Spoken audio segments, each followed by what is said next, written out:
जो भी टॉपिक रहेगा क्वेश्चन के फॉर्मेट में रहेगा, ताकि आपको पता चल सके कि एग्जाम में पूछेगा कैसे और हमको आंसर देना कैसे है। My dear students, welcome to e Vidya course. आज हम लोग बात करेंगे कूलॉम के नियम की। इस साल जो मंथली एग्जाम हुआ था बिहार बोर्ड के द्वारा क्लास 12 फिजिक्स का, उस मंथली एग्जाम में मई के महीने में क्वेश्चन पूछा गया था कूलॉम के नियमों को लिखे। तो आज हम इसी टॉपिक के साथ आगे हम लोग बढ़ेंगे। पिछले जो भी टॉपिक्स है उन पे वीडियोज बनाए जा चुके हैं, अगर आपने नहीं देखा है तो डिस्क्रिप्शन में लिंक दिए गए हैं, उन सभी वीडियोज को आप देख सकते हैं, प्लेलिस्ट को भी एक्सेस कर सकते हैं। अगर आपको ये नोट्स चाहिए तो आप हमारे टेलीग्राम चैनल से जुड़ जाइए। कैसे जुड़ेंगे? डिस्क्रिप्शन में लिंक दिया गया है, वहां जाइए, लिंक के जरिए आप जुड़ जाइए। तो चलिए आगे बढ़ते हैं और शुरुआत करते हैं क्वेश्चन से। हमारा जो भी टॉपिक रहेगा क्वेश्चन के फॉर्मेट में रहेगा, ताकि आपको पता चल सके कि एग्जाम में पूछेगा कैसे और हमको आंसर देना कैसे है। एग्जाम में हम कैसे लिखेंगे, ठीक उसी फॉर्मेट में मैंने ये सब नोट्स तैयार किया है। तो आगे आते हैं, कूलॉम के नियमों को लिखे मंथली एग्जाम मई 2024 का क्वेश्चन है बिहार बोर्ड का क्लास 12 फिजिक्स का। कूलॉम के नियमों को लिखे तो हम आंसर क्या देंगे एग्जाम में? कूलॉम के निम्नलिखित दो नियम है। पहला क्या है? दो स्थिर, देखिए कूलॉम का नियम बहुत इंपॉर्टेंट बात, छोटी छोटी बातों को ध्यान दीजिए। कूलॉम का नियम केवल और केवल स्थिर आवेशों के लिए मान्य है, और वो आवेश कैसे होना चाहिए? बिंदु आवेश होने चाहिए। तो दो स्थिर बिंदु आवेशों के बीच लगने वाला स्थिर वैद्युत आकर्षण बल या विकर्षण बल दोनों आवेशों के गुणनफल के समानुपाती होता है। यह है कूलॉम का पहला नियम। दूसरा नियम कहता है कि दो आवेशों के बीच लगने वाला विद्युत बल उनके बीच की सीधी दूरी के या सबसे न्यूनतम दूरी के वर्ग के व्युत्क्रमानुपाती होती है। वर्ग के मतलब ये जो आवेश है, मान लेते हैं दो बिंदु आवेश है Q1 और Q2, दोनों के बीच की दूरी है क्या? R। तो कूलॉम का कहना है कि ये जो बल है, इन दोनों के बीच की जो ये दूरी है R, इस दूरी का स्क्वायर करके फिर उल्टा करके उसके समानुपाती होता है बल। और हमेशा याद रखिएगा, अगर समानुपात का चिन्ह हो तो ऊपर ऊपर वाला में अंश अंश में सीधा रिलेशन होता है, और अंश हर में ऊपर नीचे वाला में उल्टा रिलेशन होता है, यानी व्युत्क्रमानुपात का नियम होता है। व्युत्क्रमानुपात कहने का मतलब अगर दूरी को बढ़ाइएगा तो बल घटेगा, बस इतना ध्यान रखना है। अब हम समीकरण 1 और 2 दोनों को एक साथ मिला देंगे, क्योंकि एक ही राशि दो अन्य राशियों पर निर्भर कर रही है, तो हम दोनों को मिला के एक साथ लिख सकते हैं कि बल समानुपाती है Q1 Q2 by R square के। अब हम देखिए साइंस में समानुपात को जब हटाया जाता है तब बराबर लगाया जाता है। समानुपात के चिन्ह को हटाकर हम बराबर लगाते हैं, और LHS या RHS में, ज्यादातर केस में RHS साइड में हम एक कांस्टेंट से गुणा कर देते हैं। यहाँ हमने एक कांस्टेंट K से गुणा किया, ये नियम है मैथ का, ये आप इतना मानिए। जब भी समानुपात हटाएंगे बराबर लगा के दाहिने साइड में क्या करेंगे? कांस्टेंट से गुना कर देते हैं, बस आप इतना जानिए। कभी अगर मूड हुआ, अगर समय मिला तो आपको समानुपात को एक कहानी के माध्यम से मैं समझाऊंगा कि समानुपात हटाकर बराबर लगाते हैं तो कांस्टेंट से गुना क्यों करते हैं। इसका भी तौर है मेरे पास, लेकिन किसी और वीडियो में बात करेंगे। चलिए आगे बढ़ते हैं। तो ये जो हमारा K है ये कहलाएगा हमारा समानुपातिक नियतांक, और इसी को आगे चल के कूलॉम नियतांक भी कह दिया जाता है। और ये जो K है इसका मान होता है हवा के लिए या निर्वात के लिए 1/4 पाई एप्सिलॉन नॉट, और ये पूरे का जो मान होता है 4 पाई और एप्सिलॉन नॉट का वैल्यू रखने के बाद कट कूट के वैल्यू आता है 9 × 10⁹ न्यूटन मीटर स्क्वायर प्रति कूलॉम स्क्वायर।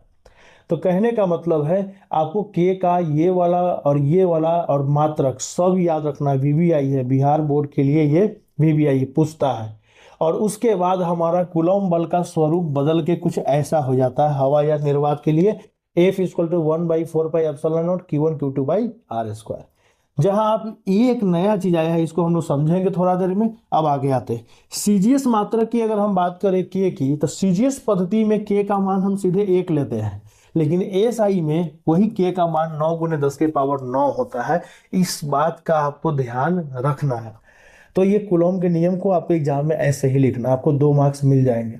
ये सब लघुत्तरीय क्वेश्चन हम लोग डिस्कस कर रहे हैं। अगला क्वेश्चन आ गया एग्जाम में, अगर पूछ दिया आपसे कि परावैद्युतता से आप क्या समझते हैं, परमिटिविटी से आप क्या समझते हैं, तो किसी पदार्थ का वह गुण धर्म या वह गुण जो यह बताता है कि बाह्य विद्युत क्षेत्र के अधीन उस पदार्थ को रखने पर वह पदार्थ कितनी अच्छी तरह से आवेश को संग्रहित कर सकता है। या एक और परिभाषा है, यह उस सीमा को दर्शाता है, उस लिमिट को दिखाता है जिसमें एक पदार्थ विद्युत क्षेत्र के प्रभाव में ध्रुवित हो सकता है। तो परिभाषा यही कहती है कि यह उस पदार्थ की सीमा को, उस सीमा को दर्शाता है जिसमें उस पदार्थ को विद्युत क्षेत्र के प्रभाव में रखने पर वो किस हद तक ध्रुवित हो सकता है। इसी को हम लोग परावैद्युतता या परावैद्युतांक कहते हैं। और भी परिभाषा है, लेकिन यही दो मेन परिभाषा है। दोनों लिख दीजिएगा एग्जाम में, एग्जामिनर खूब खुश हो जाएगा। आगे आते हैं, इसे ये भी लिखना है एग्जाम में। इसे सामान्यतः एप्सिलॉन द्वारा दिखाया जाता है, इसको एप्सिलॉन कहते हैं, एप्सिलॉन द्वारा दिखाया जाता है। एप्सिलॉन का चीज मानी ना, ये जो ई लिखते हैं अंग्रेजी का, तो लिखने का तरीका एक तो ऐसे लिख सकते हैं या एक ऐसे लिख सकते हैं, इसके द्वारा दिखाया जाता है। इसका जो एसआई मात्रक होता है वो एसआई मात्रक होता है कूलॉम स्क्वायर न्यूटन के पावर -1 और मीटर के पावर -2। अब ये कैसे आया है? ये आया आपको कूलॉम बल का जो फॉर्मूला था, 1 बराबर 1/4 pi epsilon nought Q1 Q2 by r square. बस कुछ करने का नहीं है, इसको इधर कर देने का है और इसको इधर कर देने का है। तो बस जैसे करिएगा तो ये हो जाएगा एप्सिलॉन नॉट, यहाँ आ जाएगा F। 4 पाई का कोई मात्रक होता नहीं तो नीचे में एक बनेगा न्यूटन, इन दोनों का हो जाएगा कूलॉम स्क्वायर, इसका हो जाएगा मीटर स्क्वायर।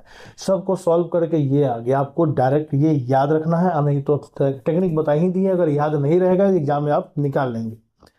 इसका एक और मात्रक है जो बहुत नामी है, जो कि आपको अगले चैप्टर में, चैप्टर 2 में यूज होता है। अन्य मात्रक भी है इसका, जिसको हम लोग बोलते हैं फैराड मीटर। संधारित्र वाला जो कंसेप्ट आएगा उसमें ये काम आएगा, ये बात ध्यान में रखना है। इतनी चीजें आपको पता होनी चाहिए। जब भी किसी चीज का परिभाषा पूछे तो समझ लीजिए क्या करेंगे। उसका परिभाषा लिखेंगे, उसको दिखाते कैसे हैं, उसका अगर फॉर्मूला है तो फॉर्मूला लिख देंगे, उसका एसआई मात्रक लिख देंगे, और अगर उसका जो बीमा है साथ ही साथ आपको उसका बीमीय सूत्र भी लिख देना है। अब ये जो बीमीय सूत्र इसका हम नहीं लिखे हो जानबूझ के, ये आपका होमवर्क है, आप अपने से इसको निकाल कर लिख लीजिएगा। एनसीईआरटी में भी मिल जाएगा, इंटरनेट पर भी मिल जाएगा।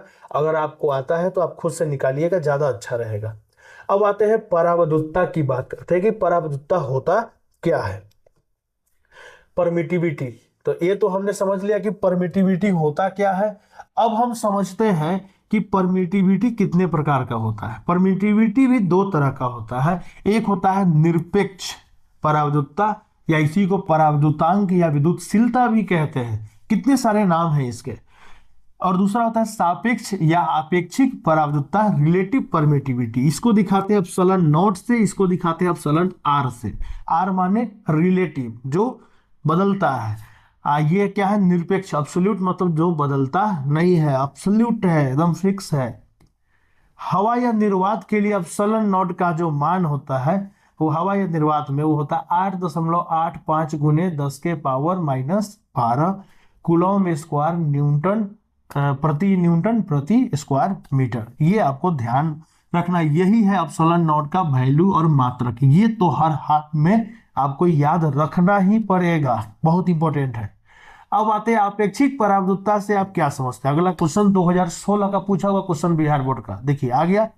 हमने आपको पढ़ा है परावैद्युतता क्या होता है, लेकिन क्वेश्चन आया अपेक्षिक परावैद्युतता क्या होता है। चलिए इसको भी देखते हैं। जब भी अपेक्षिक या सापेक्षिक शब्द आ जाएगा तो आप समझिएगा जरूर तुलना हो रहा है।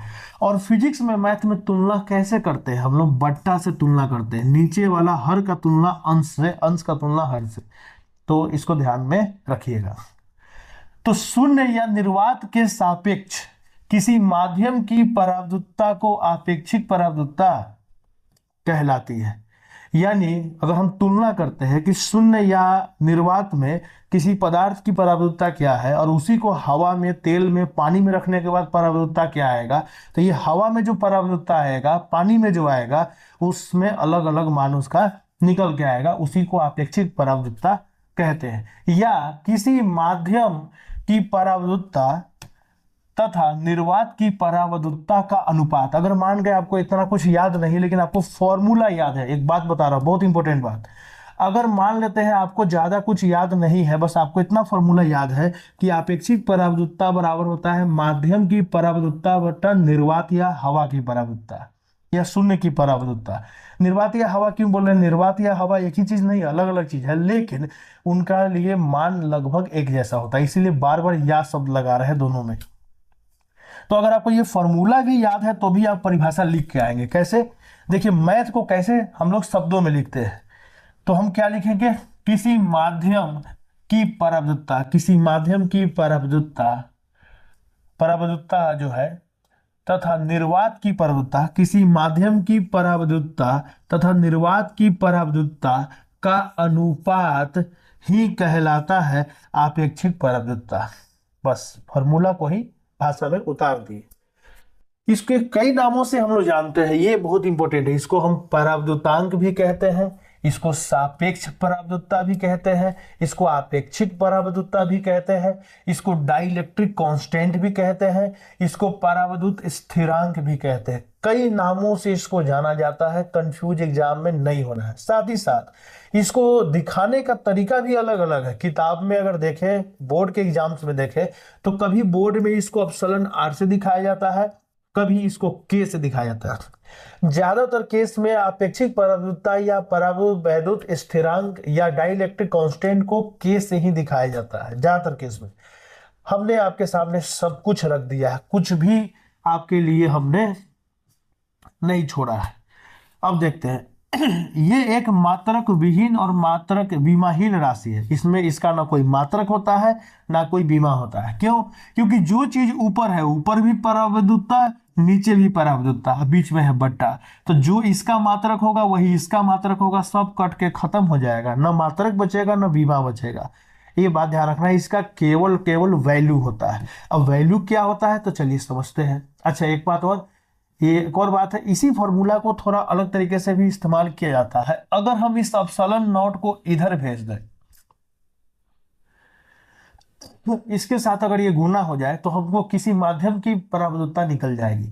किसी माध्यम की परावैद्युतता बराबर होता है निर्वात की परावैद्युतता गुने उस माध्यम की आपेक्षिक परावैद्युतता। और ये अगर आपको याद है तो इसका मान तो आपको याद रहेगा, 8.85 गुने 10 के पावर -12। बस इसका मान याद रहे, फटाफट निकल जाएगा।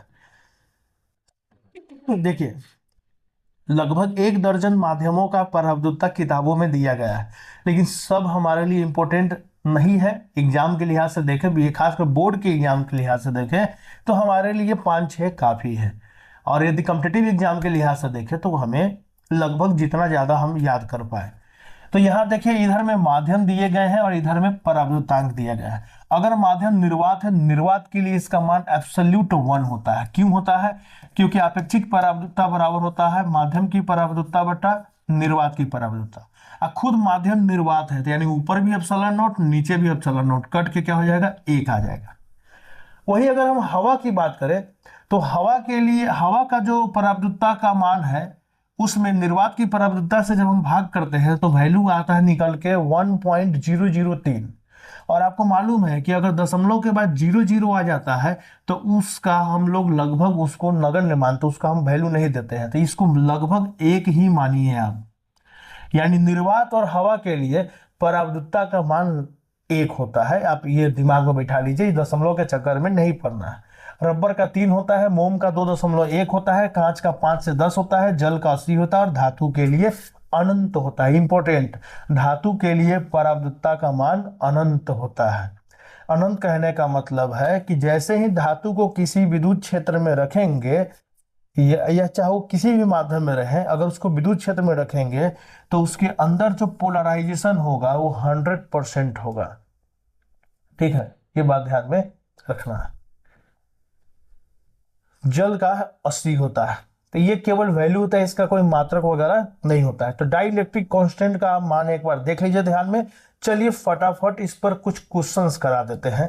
ठीक है, पहला क्वेश्चन 1/4 पे एप्सिलॉन नॉट का मान होता है, 2021 का क्वेश्चन है। अभी तो बताए हैं कि 1/4 पे एप्सिलॉन नॉट का मान होता है 9 × 10 के पावर 9। तो सर यहाँ भी है यहाँ भी, लेकिन यहाँ है -9 और हमने तो आपको बताया था कि माइनस तो होता नहीं है, तो ये ऑप्शन गया। बाकी सारा ऑप्शन है बकवास। तो मतलब ये ऑप्शन है 9 × 10⁻9। और साथ ही साथ यह बात ध्यान रखना, थोड़ा मात्रक पर भी ध्यान रखना है। तो हम तो देख रहे हैं मात्रक सब ऑप्शन में सेम है, तो उसी लिहाज से तो यही आंसर है हमारा, यही मात्रक होगा और यही वैल्यू होता है। इसको ध्यान में रखना है। कभी कभी हो सकता है कॉम्पिटिटिव एग्जाम में थोड़ा आपको परेशान करने के लिए वैल्यू यही दे देगा, मात्रक बदल देगा, तो कभी वैल्यू वो नहीं रहेगा। अगर मात्रक बदल देगा तो ये वैल्यू नहीं रहेगा। जैसे अभी भी तो बताया हमने आपको कि अगर सीजीएस पद्धति में जाएंगे तो 1/4πε0 का मान 1 हो जाएगा। एसआई में ये होता है। तो इसलिए अगर यूनिट सिस्टम चेंज होता है सीजीएस में, एमकेएस में, इन एफपीएस में अगर ले जाता है तो वैल्यू बदलेंगे। ठीक है, ये बात ध्यान रखना है। अब आते हैं, किसी माध्यम की आपेक्षिक परावैद्युता क्या होगी। आपेक्षिक परावैद्युता क्या होती है, 2021 का क्वेश्चन है। देखिए कितना क्वेश्चन आया है। अगर आपको जानना है कि कौन टॉपिक सबसे इंपॉर्टेंट होता है रिवीजन के लिहाज से, कहाँ हमें फोकस करना है, तो क्वेश्चन देखिए प्रीवियस ईयर के, आपको साफ झलक जाएगा कि पूरा चैप्टर पढ़ने की जरूरत नहीं है। तो उस चैप्टर के कुछ ऐसे सिलेक्टेड टॉपिक्स होते हैं उसी पर बार बार एग्जामिनर का, बार बार बोर्ड का नजर रहता है, वहीं से क्वेश्चन ज्यादा आते हैं। अब देखिए दूसरा क्वेश्चन आपको मिला कि किसी माध्यम की अपेक्षिक परावैद्युता होती है, तो अभी तो बताए माध्यम की अपेक्षिक परावैद्युता का फॉर्मूला होता है ε/ε0। आगे आते हैं, फिर अब पानी का परावैद्युत स्थिरांक होता है। अभी तो बताया था पानी का परावैद्युत स्थिरांक कितना होता है, 80 होता है। 2021 का क्वेश्चन है, तो गर्दा उड़ा दिया जी 2021 में। आगे आते हैं, हवा में εr का मान होता है। अरे हवा के लिए εr का मान तो अभी तो बताए हैं, क्या होता है, 1 होता है। 2021 का क्वेश्चन है। अब आते हैं ε0 का मात्रक होता है। ε0 का मात्रक क्या होता है, अभी तो बताया थोड़ा देर पहले। एक तो आपका वो वाला होता है, वो क्या बोलते हैं, न्यूटन कूलॉम मीटर वाला, और एक होता है फैराडे वाला। तो एक है न्यूटन पर मीटर, ना ना ना, ये भी नहीं। क्या बताए थे अभी थोड़ा देर पहले, फैराडे पर मीटर, ये बी वाला ऑप्शन याद कीजिए, 2020 का क्वेश्चन है, थोड़ा देर पहले बताया। निर्वात में और आकाश का परावैद्युतांक है। निर्वात का मतलब होता है शून्य या वैक्यूम। तो शून्य में, निर्वात में, आकाश, मुक्त आकाश में, फ्री स्पेस में, जहां पे कुछ भी ना हो, वहां पे परावैद्युतांक का मान क्या होता है, यानी ε0 का मान पूछ रहा है। जब भी निर्वात में या शून्य में परावैद्युतांक बोले तो समझिएगा ε0। ε0 का मान अभी भी तो बताया 8.85 × 10⁻12। तो पहले तो खोजिए 8.85 केने हैं, ए में नहीं है, ए में नहीं है, यहाँ है और यहाँ है। तब देखिए कि 10⁻12 यहाँ दिया है, यहाँ 10⁻9 दिया है, ये ऑप्शन 1 नहीं होगा। ऑप्शन 1 कौन होगा, सी होगा। वैल्यू याद रहेगा तब ना बनाओगे जी। 2015 और 22 दो बार रिपीट किया है, मतलब इंपॉर्टेंट है, आने का संभावना है, क्योंकि जो क्वेश्चन रिपीट हो गया 2 बार, मतलब वो VBI है। इस टाइप के क्वेश्चंस आ सकते हैं। और ये जितने भी क्वेश्चन आपने देखे हैं सब तो पूछे हुए क्वेश्चन हैं। अपना से तो हम कुछ दे नहीं रहे बना के, और ना हम अपना से देते हैं बना के। अपना से देंगे बना के तो पोथा हो जाएगा। ठीक है, परावैद्युतांक का ऐसा ही मात्रक होता है। अब आ गया परावैद्युतांक का ऐसा ही मात्रक। अब यहाँ पे आपको देखना है परावैद्युतांक का ऐसा ही मात्रक, एक तो हमारा वो फैराड पर मीटर होता है, और एक वो न्यूटन वाला, प्रति न्यूटन। याद कीजिए न्यूटन के पावर क्या था वहाँ, -1। कहीं किसी ऑप्शन में न्यूटन के पावर -1 है, एक यहाँ है और एक यहाँ, बाकी में नहीं है, ये गलत। अच्छा, उसके बाद जो है, उसके बाद क्या है, कूलॉम का स्क्वायर था वहां पर, याद कीजिए, हमको तो याद है। यहाँ कूलॉम के पावर -1 है, हो ही नहीं सकता है। क्यों नहीं हो सकता है, देखिए आपके दिमाग में फॉर्मूला रहे ना उसका। ε0 बराबर होता है 1/4π बल गुने ऊपर Q1 Q2 बाई नीचे R²। तो देखो बल का, अगर हम इसको सॉल्व करेंगे, देखिए 4π का कोई मात्रक नहीं होता है, तो हो जाएगा 1 बल का मात्रक न्यूटन गुने आवेश का होता है कूलॉम गुने कूलॉम, ये दूरी है तो मीटर स्क्वायर। इसको जब सॉल्व कीजिएगा, न्यूटन ऊपर जाएगा तो न्यूटन के पावर -1, कूलॉम गुने कूलॉम, कूलॉम स्क्वायर, मीटर ऊपर जाएगा तो -2। तो न्यूटन पे -1 होगा, ऑप्शन नंबर ए और डी में था। कूलॉम के पावर -2 होगा, सॉरी कूलॉम का स्क्वायर होगा, हम देख रहे हैं कूलॉम का -1 है, ये ऑप्शन गया, तो ऑप्शन नंबर कौन हो जाएगा, डी हो जाएगा। तो दिखने में तो आसान लग रहा है यहाँ पे, लेकिन आप जब बनाएंगे अपने से तो आपको थोड़ा हार्ड लगेगा, क्योंकि आपको बहुत सारी चीजें पता नहीं है। आपेक्षिक परावैद्युतांक को परिभाषित करें, 2016 का क्वेश्चन है। ठीक है, तो इतना हमने ये टॉपिक पढ़ा और आपने इसको देखा। आज के इस वीडियो में इतना ही। फिर अगले वीडियो में हम लोग अगला टॉपिक डिस्कस करेंगे, कूलॉम के नियम का सदिश और अदिश रूप।